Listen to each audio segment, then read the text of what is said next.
How to dance in League of Legends. Hey everyone, welcome back to the channel. So in this video I'm going to show you how to dance in League of Legends, like how can you make the character dance in the League of Legends.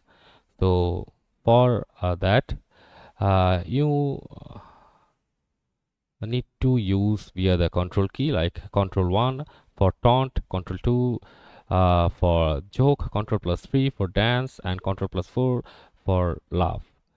So when you are in game, press escape to open the option menu. If you are not already, head over to the hotkeys and tab located on the left hand side. Then expand the plus communication container and scroll down until you can see expressions. You can select which keybind you want for the dance button.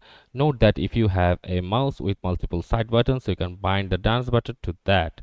So remember, while dancing, it can be a fun way to flex on your opponents. Always prioritize objectives and teamwork. So that's it for the video. See you on the next one.